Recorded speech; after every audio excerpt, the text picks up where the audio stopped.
The twin suns of Kepler 442b cast harsh shadows across the crystalline desert as Marcus Webb tightened the final coupling on his atmospheric processor. Sweat beaded on his weathered forehead, despite the cooling unit humming steadily in his underground research station.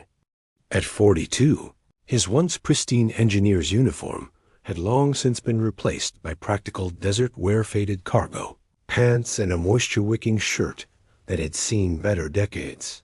"Another day in paradise," Marcus muttered, wiping his hands. On a stained rag, the irony wasn't lost on him. 3 years ago, he'd been designing terraforming systems on Earth's most prestigious stations. Now he monitored atmospheric conditions on a planet so remote it didn't even have a proper name, just a catalog number. The career-ending accident hadn't been his fault. A cascade failure in the Mars station's life support systems had killed 17 people despite his best efforts to prevent it. But guilt was a persistent companion, and when the Frontier Research Division offered him this isolated posting, he'd accepted without hesitation. Better to be alone with his regrets than surrounded by accusatory stares. His underground facility was modest but well-equipped. A main laboratory connected to living quarters, all powered by geothermal taps he'd installed himself. The surface entrance was camouflaged among the glittering rock formations that gave this world its unofficial name, Crystal Falls.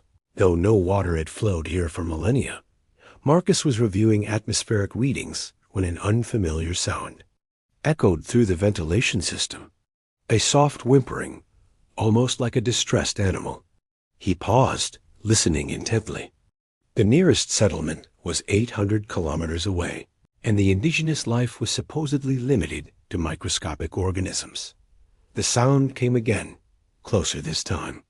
Marcus grabbed his scanner and climbed the access ladder to the surface. Entrance. The double suns were beginning their descent, painting the crystal formations in brilliant oranges and purples.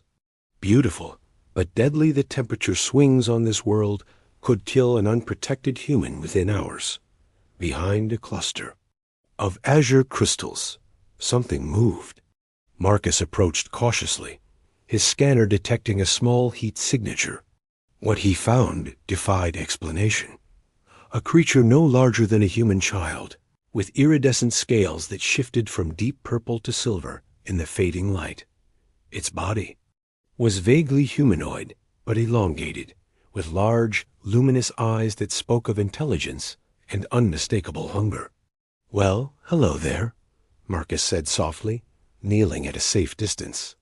The creature, clearly young by its proportions, watched him, with a mixture of fear and desperate hope. Its breathing was labored, and Marcus could see its ribs beneath the shimmering scales. Without hesitation, Marcus returned to his station and retrieved an emergency nutrition pack. When he emerged again, the small being hadn't moved, as if it understood this might be its only chance for help. Marcus tore open the package and placed it within reach, then stepped back. The creature approached with surprising grace, despite its obvious weakness. It examined the food carefully before consuming it with delicate, almost reverent bites. When finished, it looked up at Marcus with those enormous eyes and made a sound like wind chimes in a gentle breeze, unmistakably grateful. Then, as suddenly as it had appeared, the creature darted away into the crystal maze, moving with renewed strength. Marcus watched until it disappeared, wondering if he'd imagined the entire encounter. But the empty nutrition pack at his feet proved otherwise. Just a lost animal, he told himself, though something in those intelligent eyes suggested otherwise. As he sealed his station for the night, Marcus couldn't shake the feeling that this was only the beginning. 3 days passed before Marcus saw the creature again. He'd found himself checking the surface monitors more frequently, though he couldn't quite explain why. The rational part of his mind insisted it had been a one-time encounter, a lost animal that had wandered too far from whatever ecosystem sustained it. That illusion shattered when his proximity alarms chimed at sunset on the 3rd day. Marcus activated the external cameras and felt his breath catch. The small creature Pip, he'd started calling it in his head, stood at his entrance. But it wasn't alone. Behind it loomed a figure that made Marcus question everything he thought he knew about this world. She was magnificent and terrifying, in equal measure. Standing nearly 7 feet tall, her scales shimmered with deep purples and golds that seemed to generate their own light. Her form was distinctly feminine, but powerfully built, with elongated limbs that spoke of both grace and deadly capability. Most striking were her eyes, the same luminous quality as Pip's, but ancient and intelligent in a way that made Marcus feel suddenly profoundly small. When Marcus emerged from his station, the adult being stepped protectively in front of Pip, while studying him with an intensity that made his skin crawl.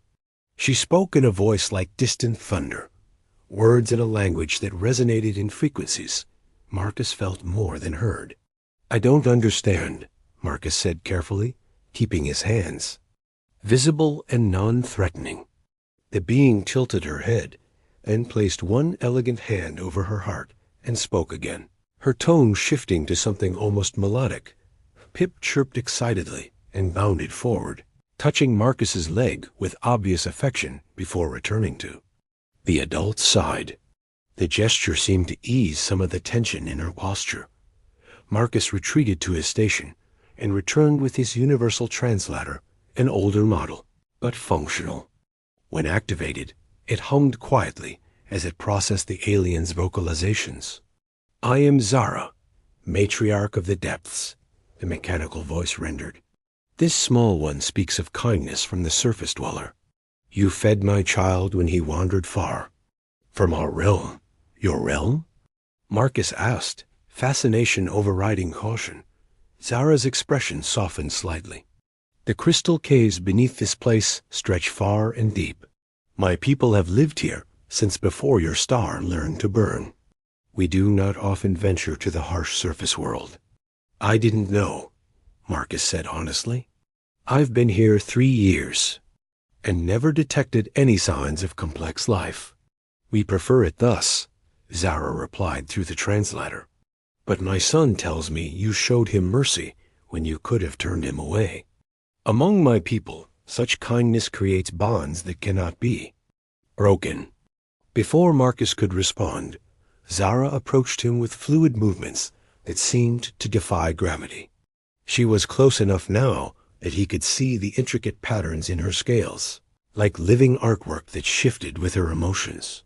"You have honored my bloodline," she said, reaching out to touch his face with fingers that were surprisingly warm. "I would honor yours in return." What happened next defied Marcus's understanding of biology and physics. Zara pressed her palm against his chest, and he felt a warm pulse of energy flow through him. Her scales blazed with golden light that seemed to seep into his skin, and for a moment he experienced sensations beyond human comprehension. The vast network of crystal caves, the presence of an entire civilization living in harmonic resonance with the planet's core. When the sensation faded, Zara stepped back with what Marcus could only interpret as satisfaction. "You are marked now, Marcus Webb of the Surface, under the protection of the Depth clans." "What does that mean?" Marcus asked, still tingling from the strange contact. Zara's alien features arranged themselves into something that might have been a smile. "It means, surface dweller, that your solitude has ended." As mother and child disappeared into the crystal formations, Marcus touched his chest where Zara's hand had rested. His skin still hummed with residual energy, and he had the distinct feeling that his carefully ordered existence was about to become infinitely more complicated. Marcus woke to the sound of his early warning system screaming. The chronometer showed 0347 hours well before dawn on this world. He rolled from his bunk, instantly alert despite the hour, military training from his youth kicking in before conscious thought could interfere. The external monitors showed chaos. His automated sensors had detected multiple aircraft approaching at high speed, their signatures unknown but clearly military in origin. As Marcus watched, sleek vessels descended from the night sky like metallic predators, their hulls reflecting the starlight with a dull, purposeful gleam. Slavers, Marcus breathed, recognizing the ship configurations from colonial defense briefings. The hegemony had been cracking down on illegal trafficking, but out here on the frontier, enforcement was sporadic at best. His proximity alarms chimed again, but this time the signature was familiar. Pip burst through the entrance, his scales flickering with distress patterns Marcus had learned to interpret over the past 2 weeks. The young alien chittered frantically, gesturing toward the crystal formations where the ships had landed. Marcus grabbed his translator, but he hardly needed it. Pip's meaning was clear. They had taken Zara.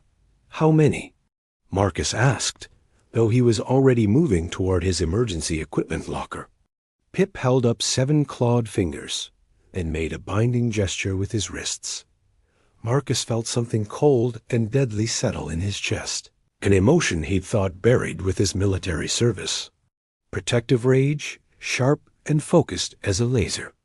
Cutter. In the 2 weeks since their first meeting, Zara had visited his station daily. Their conversations, filtered through the translator, had revealed a brilliant mind and a complex civilization that existed in perfect harmony with their environment. More than that, if Marcus was honest with himself, he'd begun to look forward to her visits with an intensity that surprised him. The way her scales shifted to warmer hues when she was pleased, the melodic quality of her laughter, the gentle way she interacted with Pip, all of it had awakened feelings he'd thought permanently. Dormant. Now she was gone, taken by parasites who saw her only as exotic merchandise. Where did they take her? Marcus asked, checking the charge on his pulse rifle. Pip projected a holographic map from a device Marcus hadn't noticed before. Apparently, Zara's people were more technologically advanced than he'd realized. Map showed the slavers' position, a natural depression 20 kilometers north, surrounded by crystal spires that would provide excellent defensive positions. Marcus studied the terrain, his mind automatically calculating approach vectors and defensive weaknesses. The military engineer, who'd once designed siege equipment for the colonial marines, was still there, beneath 3 years of self-imposed exile. "I need you to stay here," Marcus told Pip as he loaded his gear pack. "This is going to be dangerous." Pip's scales flashed indignant patterns as he chittered rapidly. The translator rendered his protests. "Mother is my responsibility, too.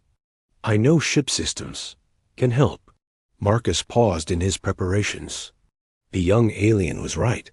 If the slavers were using standard hegemony vessels, Pip's technical knowledge could be invaluable, and leaving him behind might actually be more dangerous. If the slavers had scouts patrolling the area. "All right," Marcus decided, "but you follow my orders exactly. No heroics, understood." Pip's scales shifted to determined blues and silvers as he nodded. As they prepared to leave the station, Marcus caught his reflection in a darkened monitor. The face looking back at him was harder than it had been in years, marked by a purpose he'd thought lost forever. Somewhere in the crystal caves beneath his feet, an entire civilization trusted him to bring their matriarch home safely. He wouldn't let them down. The desert night air hit them like a physical blow as they emerged, but Marcus barely noticed the temperature. His entire focus was on the glow of artificial lights, polluting the horizon lights that marked where Zara was being held captive. "Hold on," he whispered to the darkness. "We're coming." The slaver camp was exactly what Marcus had expected: arrogant and poorly defended. Captain Voss, the hegemony deserter who commanded this particular group of scavengers, had clearly grown complacent, raiding isolated settlements. His ships formed a loose perimeter around a central command vessel, with guards posted more for show than actual security. Marcus and Pip lay concealed behind a ridge of crystal formations, studying the camp through Marcus's tactical scope. The main ship's cargo bay was lit, and Marcus could see several cages containing various alien species. His jaw tightened when he spotted Zara, her magnificent form cramped in a containment unit designed for beings half her size. "There," Pip whispered, his scales dim with worry. "Mother looks injured." Marcus adjusted the scope's magnification and cursed under his breath. Zara's scales were dull, lacking their usual lustrous glow, and she moved with obvious pain. A neural inhibitor collar around her neck explained her lethargy.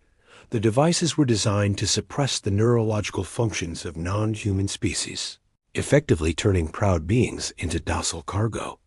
"Guard rotation changes in 12 minutes. Marcus murmured, timing the patrols. "I counted 8 active personnel, plus whoever's inside the command ship." "You still think you can access their systems?" Pip nodded confidently, producing a small device from a pouch Marcus hadn't noticed before. "Hegemony ships use standard protocols. I can disable shields and communications, but I need physical access to a maintenance port." Marcus studied the camp layout one more time.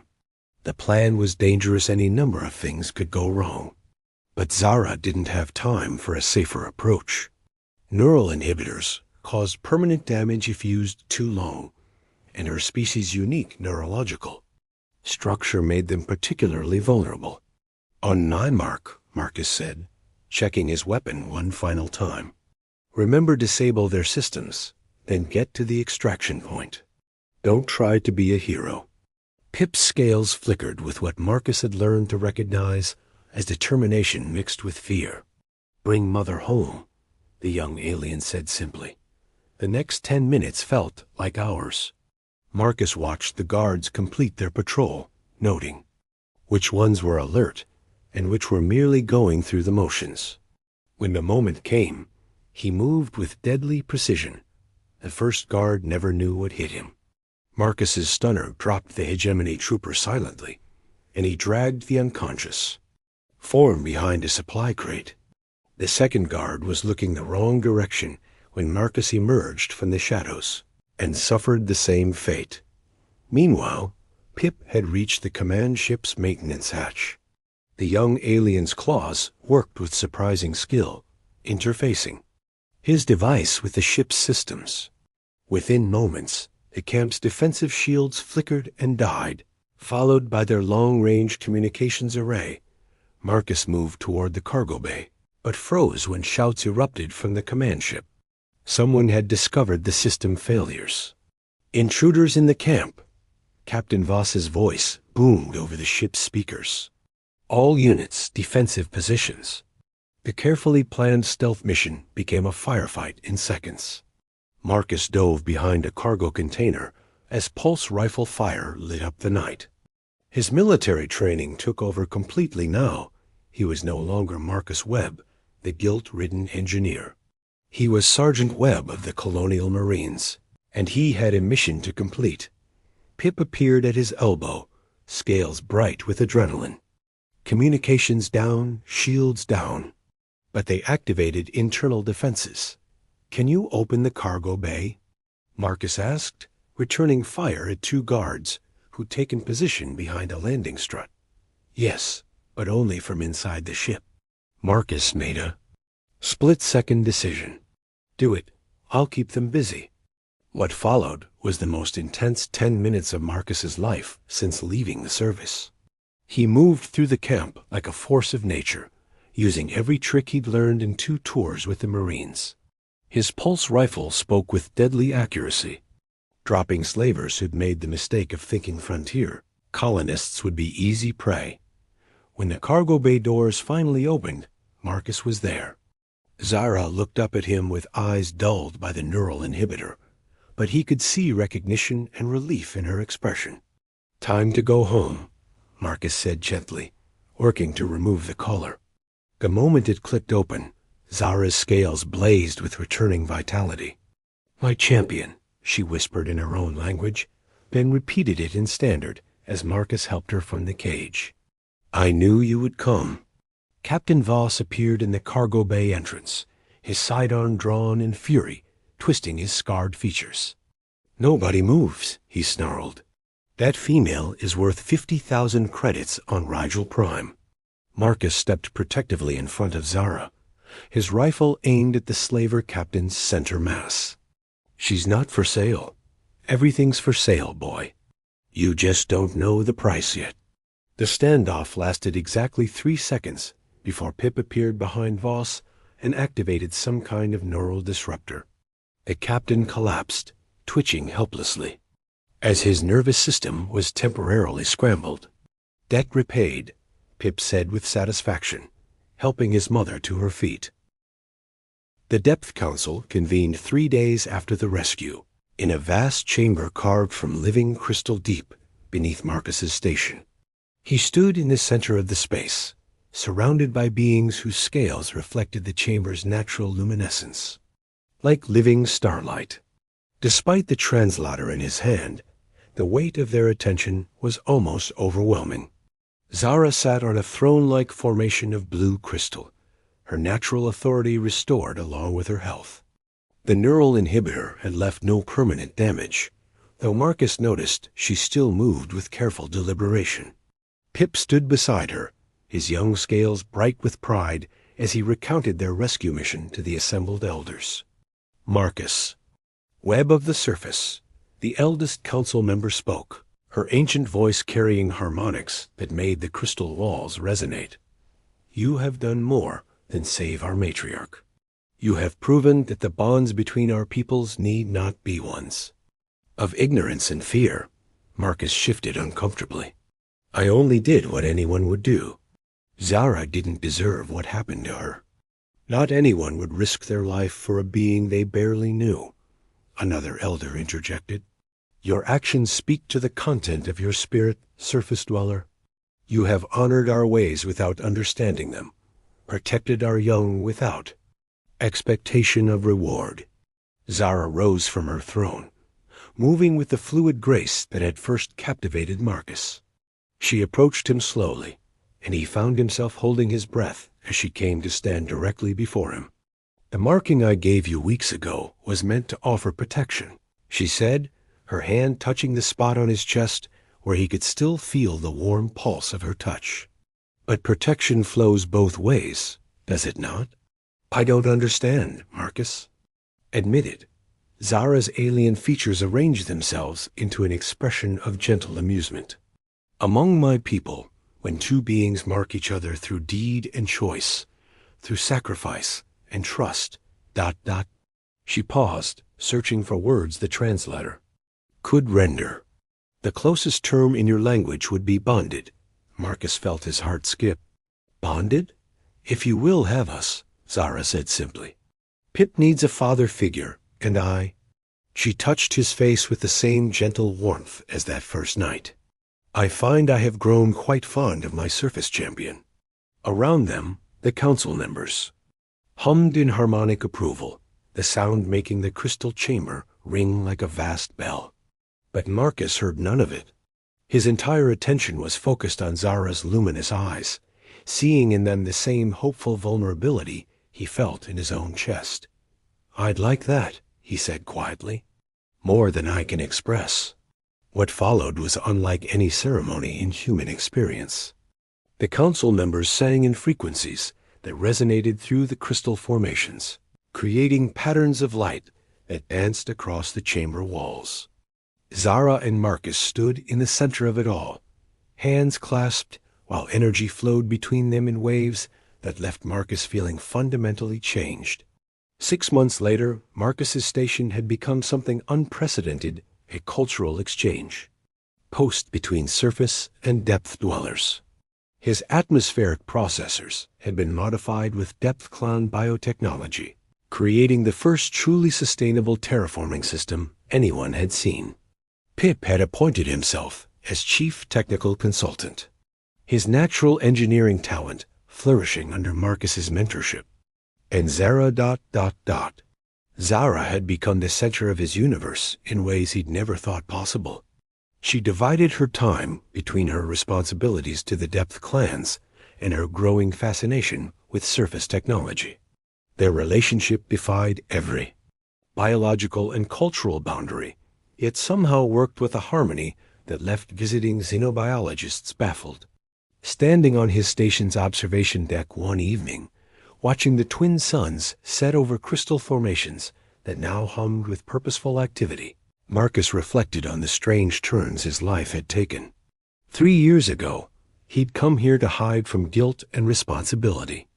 Now he was helping to bridge two civilizations, raising an alien child who called him surface father, and sharing his life with a being whose very existence expanded his understanding of what was possible.